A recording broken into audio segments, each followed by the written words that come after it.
swastika of the Nazi Party. It is gone today, blasted from the earth, but the memory of its evil genius remains. Great is man's devastation of his own handiwork. Some men's thirst for conquest is unquenchable. Names like Genghis Khan and Attila the Hun freeze the blood of men and strike terror into their hearts.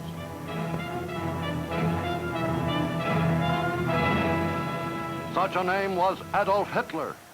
Und vor keinem ein Leid erdulden. What kind of man was this strutting, shouting fanatic of the Third Reich? If anyone really knew Adolf Hitler, surely it was his own family.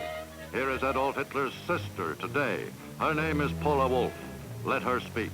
Als mijn broer Adolf ongeveer 2 jaar oud was, I quote her. When we children played together, my brother Adolf was always the leader. All the others did what he told them to do. They must have had an instinct that his will was stronger than theirs.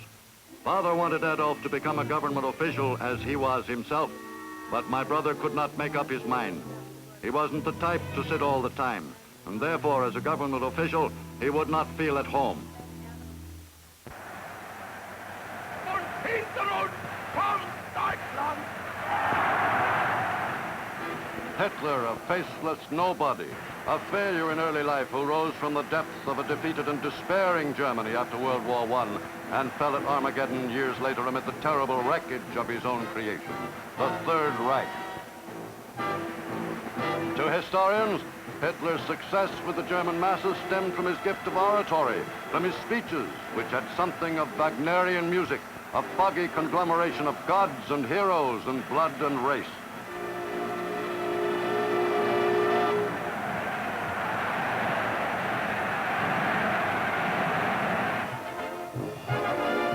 The tale of his boyhood in Kaiser Wilhelm's Germany is soon told.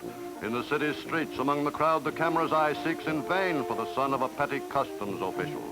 Proud, apart, almost friendless, he dreams of being a poet, an architect, an artist. But he winds up as a house painter and sometime common laborer. Through his 20s, the world knew nothing of him.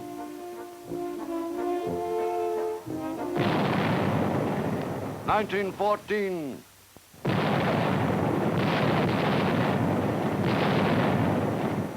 The Great War rescues him from failure, a time for heroic deeds.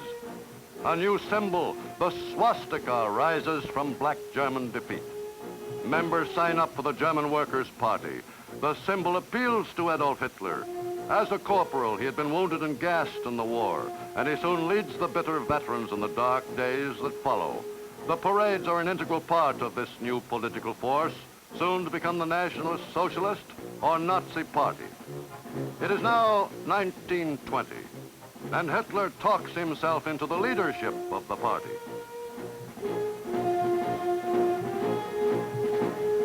"1923, Hitler and General Ludendorff lead the abortive beer hall riots in Munich.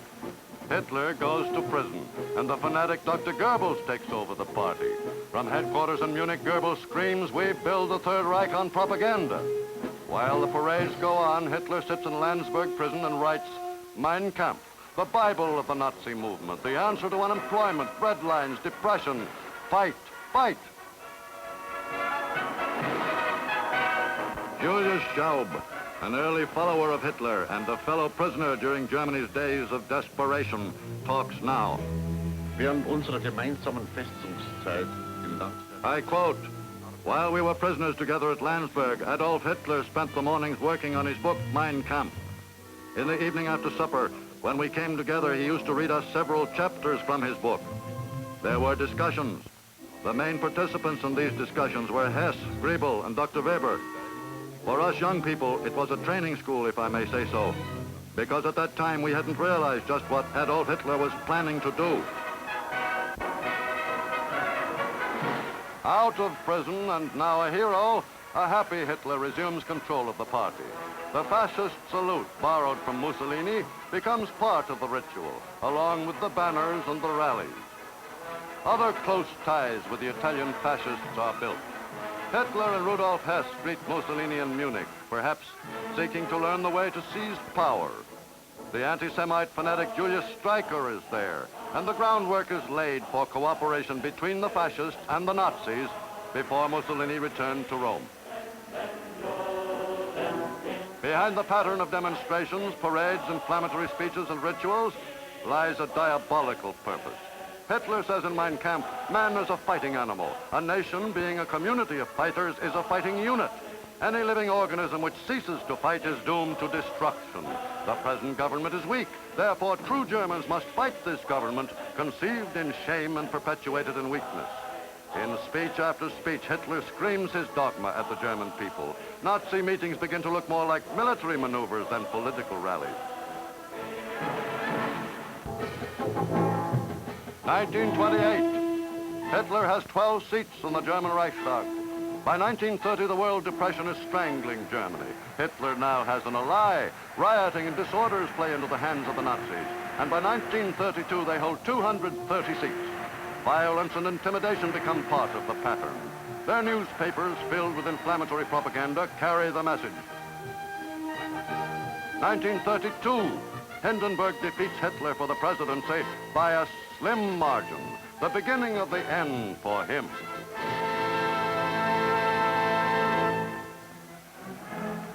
January 30th, 1933, Hindenburg is through.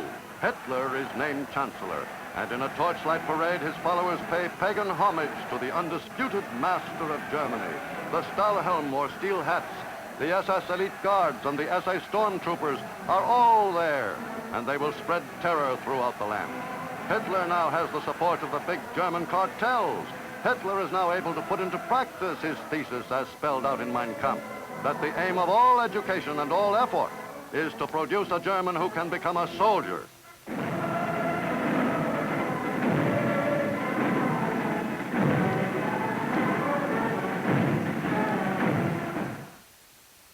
The Nazi Party can now start organized persecution of those Hitler has declared enemies of the state. Attention, Jews, the sign reads. The Nazi Party's chosen goons will carry out their orders with a will. They swoop down on their victims.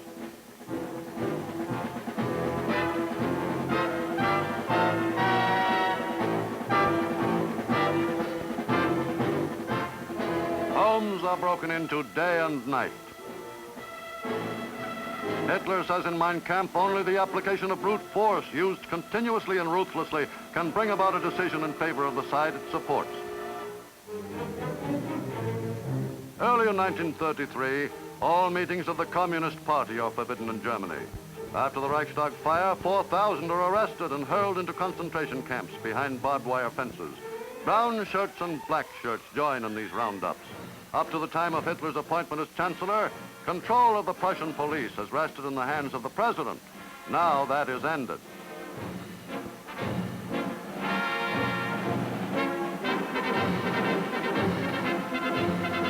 The Prussian police are commanded by Hermann Goering, whose beer barrel shape contrasts with the lean, hard bodies of the men under his command.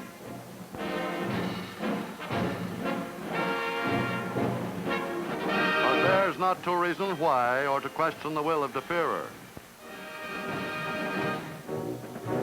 August 2nd, 1934, President von Hindenburg, the idol of the German people, dies. Hitler digs in, assuming the presidency and consolidating the office with that of Chancellor. He prods the German people toward his goal at an ever-quickening pace. The Nazi Party consolidates its strength and follows its blueprint to dominate the entire country.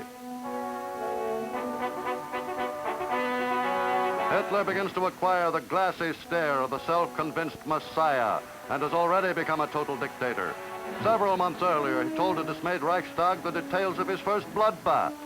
Minister President Hermann Goering, Hitler says, has been the avenging angel of the Führer. Kurt von Schleicher and his wife have been shot dead. Captain Ernest Röhm, once Hitler's companion, is gone. Cries out Hitler, if anyone reproaches me and asks why I did not resort to the regular courts of justice, then I say this. In this hour, I was responsible for the fate of the German people.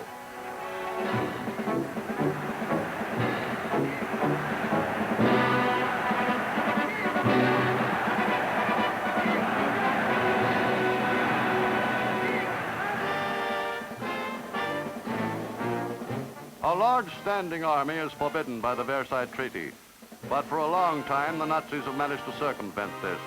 Since 1925, they have had an organization known as the Reichswehr, under Baldur von Schirach, the youth organizer. There is a cadet corps and a phony labor corps. Every village, every town, every city adds to the roster of young men trained to serve as soldiers of the Reich. These labor battalions are pledged to serve Hitler in these words: never in the trenches, never surrounded by bursting bombs, but we are soldiers of the Reich. At first, these men drill with shovels, and Germany has more hunting clubs than game, a cover for other military organizations. Gradually, the world begins to see through this massive subterfuge.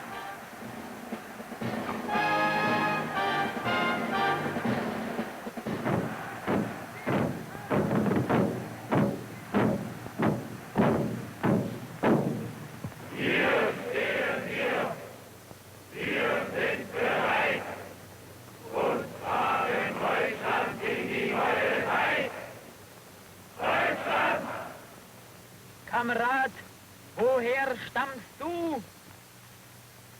Aus Friesenland, Und du, Kamerad? aus Schlesien, von der Saar. Ein Volk, ein Führer, ein Reich, Deutschland!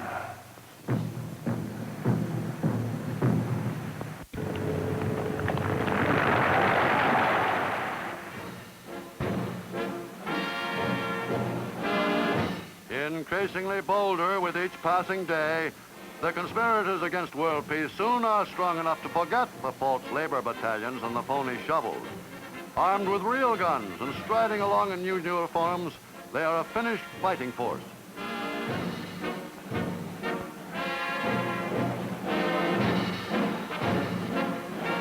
Cavalry, another violation of the Versailles Treaty, whose framers remembered the feared Uhlans, passes in review before the Reichsführer.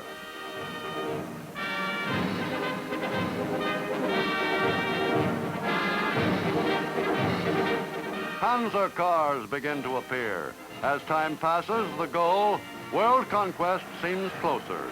Hitler begins to feel that he is as ready as he ever will be.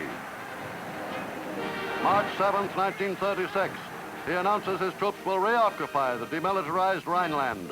The troops march west, 35,000 strong. Don't worry, Hitler tells the Allies, this is only symbolic. Nevertheless, world capitals are jittery. Paris considers mobilization, but nothing happens. Britain is too preoccupied with her economic problems. Hitler's bold revival of German militarism, the reappearance of the German eagle, the dedication of the Nazi Party, all these signs fail to arouse action. America, with prosperity returned, is indifferent.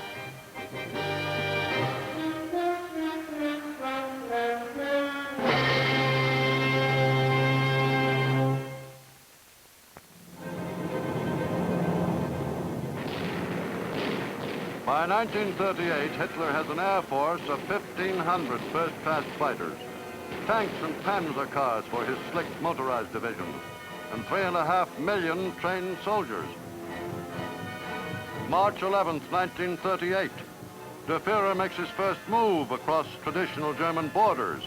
He invades Austria, and within 2 days, a puppet Austrian chancellor proclaims the unification of the two countries. Another diplomatic card in Hitler's hand, the revived German Navy, a nightmare to Britain with her exposed sea lanes. She, France, and Italy sign the infamous Munich Pact. September 1938. By the following March, Hitler gobbles up the remainder of a prostrate Czechoslovakia. The great Skoda munitions works is added to the Nazi arsenal. More weapons for De Führer's conquests. The Munich Pact becomes a symbol of appeasement, and the world wonders where the next strike will be. And now Russia begins to show an active concern. No bridegroom could be happier than Adolf Hitler, who is keeping his rendezvous with destiny. In 6 short years since he became Chancellor, the German eagle again has the world trembling. Facing France, the Siegfried defense line bristles with tank traps and guns. But Hitler's move will not be there, but to the east.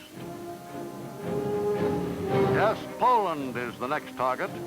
As Germany and Italy sign a military pact, the German divisions are sent to the Polish border and begin maneuvers. The world, hoping for Russian intervention, is shocked when Hitler and Stalin sign a friendship pact. It is not long before the maneuvers are recognized by the world for what they are, preparation for another Hitler invasion.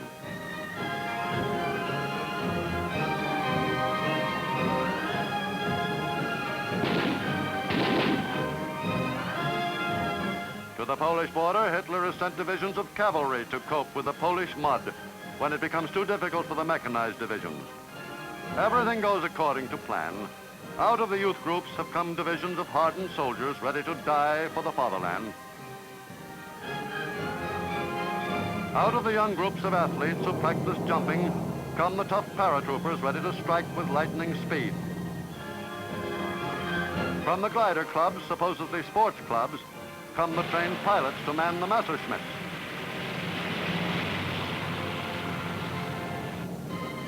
And out of the merchant marine come the trained submarine crews, ready to man the Atlantic wolf packs with which the world is ill prepared to deal.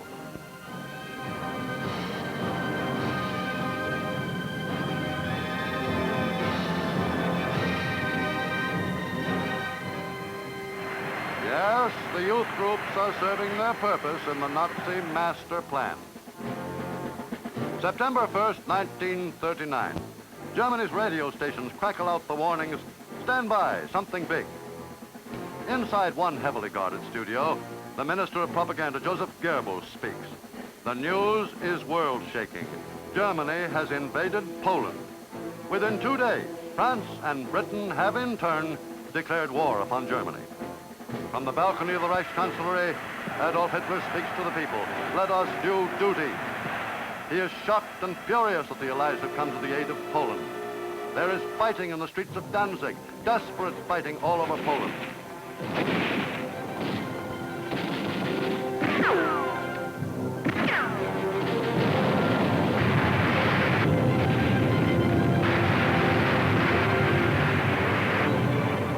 Poland is literally burned off the maps of the world as the Panzer divisions execute the first of the ferocious blitzkriegs. The German-Polish frontier disappears as the Poles try to oppose a moving 20-mile wall of steel and firepower with their ancient cavalry. Hitler goes to the front to view the slaughter at Poznan. In 3 weeks, the nation is reduced to unresisting ashes.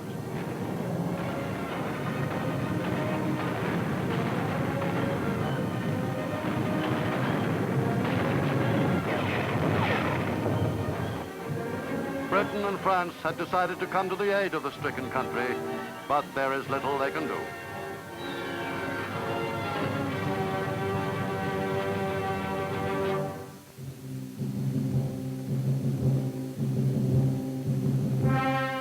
Before the autumn leaves have fallen, the subjugation of Poland is complete. The world now knows it is engaged in a death struggle with the former unemployed house painter, now become world conqueror. The screeching fanatic is familiar. But what about the man? In Bavaria, at Berchtesgaden, the man Hitler has built himself a hideout. It has a patio overlooking the wild mountain known as Untersberg. It is here that he entertains top Nazi officials in private. And it is here that his love for a woman grows and becomes a strange part of this implacable despot's private life. Eva Braun, ex-receptionist in the photo shop run by Hitler's photographer Heinrich Hoffmann, had begun to appear earlier at Hitler's private receptions at his mountain retreat. Few people knew the strange fascination he has for women. Because of him, 3 had tried suicide. Eva Braun walked into Hitler's life in the early 30s, but only his intimate friends know of the relationship. While he conferred with party aides, Eva was always in the background at Hitler's retreat, the Berghof. As a very young girl, she had been in a woman's institute in Braunau. Hitler took her under his protection in 1932, after she'd tried to kill herself. With Eva came her sister Gretel.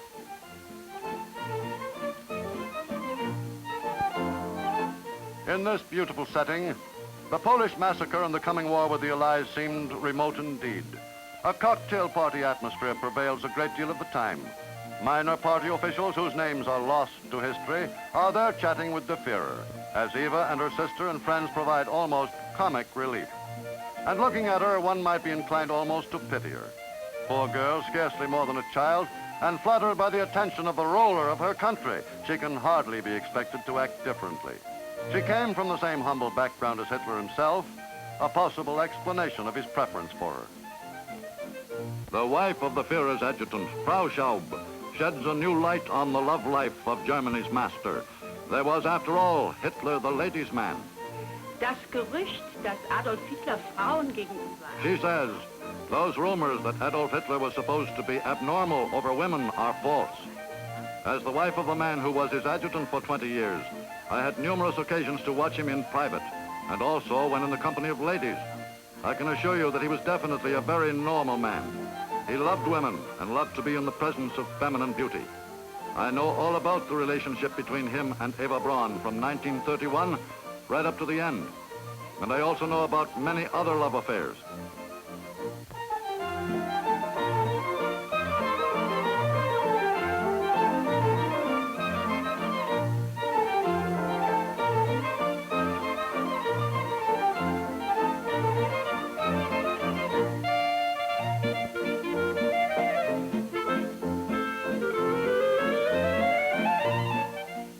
Eva first was seen with Hitler in his house in Munich, and then at the Berchtesgaden hideout when that was built. She is seldom photographed with Hitler. She is rarely alone at the Berghof. In addition to Sister Gretel, she has many of her friends who help to provide light-hearted diversion, as a balance perhaps for the more serious matters under consideration. They are joined by the wives of Hitler's visitors among the party members. Eva herself enjoys the picture-taking sequences. Perhaps it is the camera that causes the playful mood. Perhaps it is an escape from the frightening decisions being made at these meetings. From top to toe, Eva makes an attractive picture of medium height, blue eyes, round face, framed in darkish blonde hair.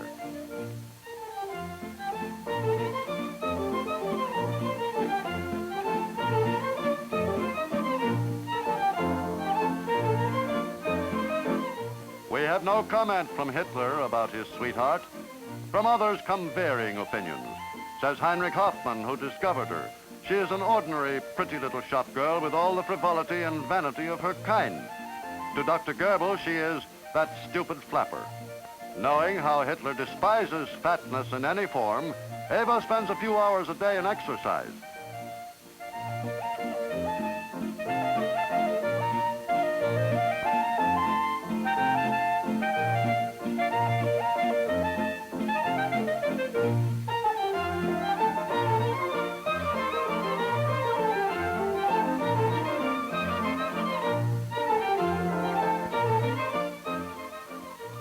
Of course, Hitler, whose waking hours are taken up with 1,000 duties and obligations, is hardly able to pay her the attention a girl of her years would normally expect. While some of the entries in her diary tell of Hitler's anger and of his neglect and her own mortal unhappiness, she also writes with pride that she is the mistress of Germany's and the world's greatest man. Then she seems not to mind the neglect.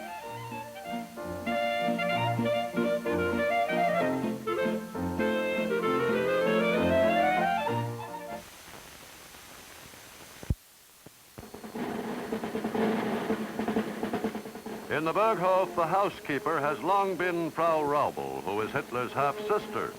It is her job to keep the establishment going so that the Führer may always use it as a spot for quiet business matters away from the Chancellery. But after her daughter has shot herself for love of Hitler, she resents Eva's installation as her daughter's successor. In the end, Frau Raubel quits her post, leaving Eva the chatelaine responsible only to her lord and master in every sense of the word.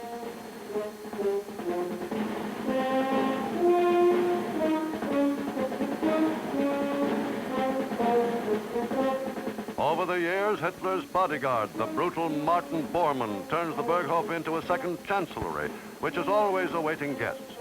It has seen such notable personalities as Mussolini, Count Ciano, the Duke and Duchess of Windsor, others too numerous to mention. This is a reception on the lighter side, however. The chief figure in this group is Herr Professor Goebbels, a frequent visitor to the Berghof. Adolf and Eva pose together for home movies. Then Goebbels and Eva's younger sister, Gretel. Gretel is a more fastidious girl than Eva. In time, she will marry Hitler's aide-de-camp, Hermann Fegelein, and suffer tragedy when he is shot by Bormann as a traitor to Hitler. Hitler's most intimate advisors say they don't know at what point the frivolous Eva becomes his mistress. As the wildfire of the war spreads, Hitler more frequently seeks the companionship of Eva.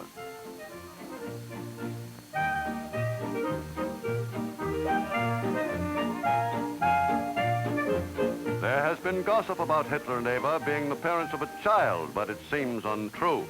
This baby is probably the daughter of one of her girlfriends.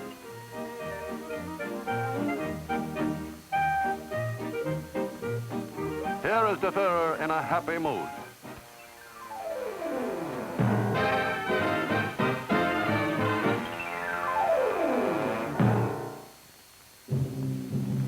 It is hard to imagine now that a great war is raging. Hitler's private guard is ready for a visitor. The only intimation of war comes when someone like Count Ciano, Mussolini's son-in-law, comes to Berchtesgaden. Hitler wants to know when Benito is going to keep his promise to come into the war. Several months have gone by and Italy is still neutral. But this serious business does not interfere with the round of gay swimming parties featuring Eva Braun and her friends in a kind of water ballet. The fact that Britain and France are going to make a real effort to cut short the mad career of her lover does not curtail the daily diving practice.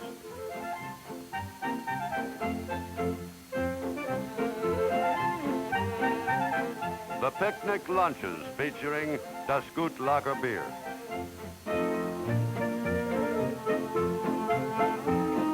Another episode starring Eva with a supporting cast of Nazi leaders visiting Berchtesgaden. Perhaps the habit of stripping the possessions from enemies of the Reich has caused them to forget their manners.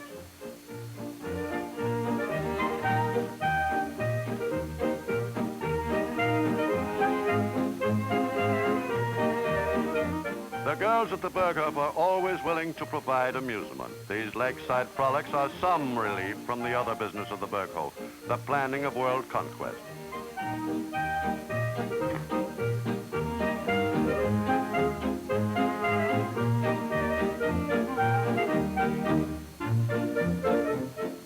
Still more water sports. It is the era of the rubber raft in the Bavarian lakes near the Berghof, and fun for the visiting leaders of the self-styled master race.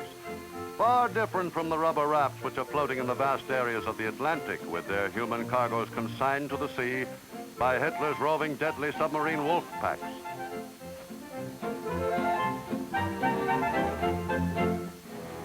A graphic report for the Führer. Enemy dead, and the plans for further conquest. It is now spring again, April 9th in 1940, and the Nazi planes are in another sky. After a brief show of air might and the march of a few divisions, Denmark and Norway fall before the German army. These tiny countries cannot resist the concentrated might of German arms and take their orders for surrender over the German-controlled radio stations.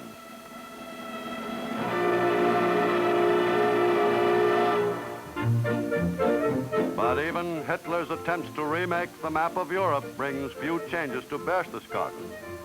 At Hitler's hideaway, it seems that everything is always the same. The same girls in bathing suits seated on the same blankets, the same water sports, the same carefree air.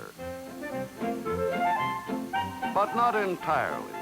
The beauty of a butterfly's wings are indeed fascinating, as are many things bright and gay. But a butterfly's wings are quite different from those of transport planes. And the transport planes carry a deadly cargo.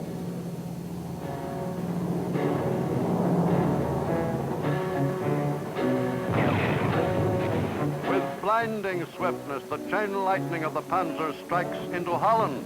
Surrender is almost immediate, then into Belgium.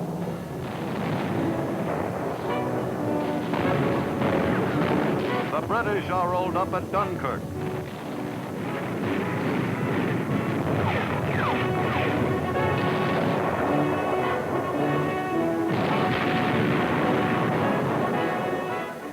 This time, Paris in the spring is a sad Paris. For the second time in a century, German troops march through the Arc de Triomphe. June 22nd, 1940, in the same railway car in the forest of Compiègne, which witnessed the German humiliation of 1918, the French are forced to sign the unhappy armistice. Among the Germans, there are congratulations all around, and De Führer, really letting himself go for once, almost dances a little jig. After a visit to the Paris Opera House, Hitler goes back to Berchtesgaden. He is spending more and more time in the old familiar haunts now, strolling the paths from the Berghof to the tea house that has been built for him.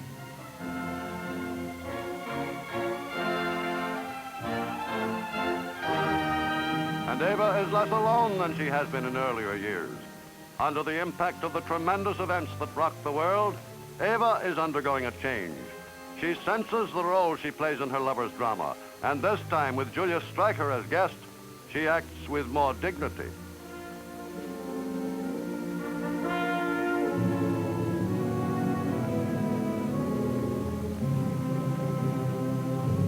If Adolf seems detached and moody at times, and even busier than usual with Joachim von Ribbentrop and Mussolini, it is because there are great things in the air.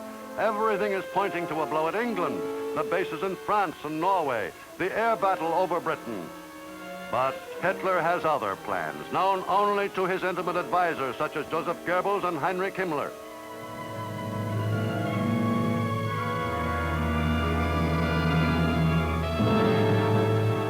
June 22nd, 1941.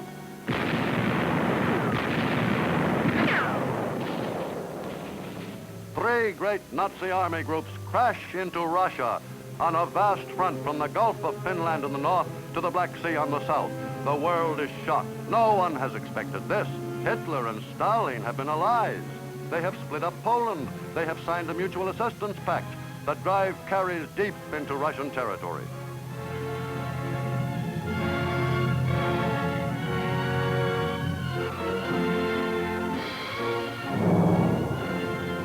The advance is speeded because the Luftwaffe has absolute control of the air. In the Kremlin, in a slow, halting, colorless voice, Stalin calls upon his people to scorch the earth.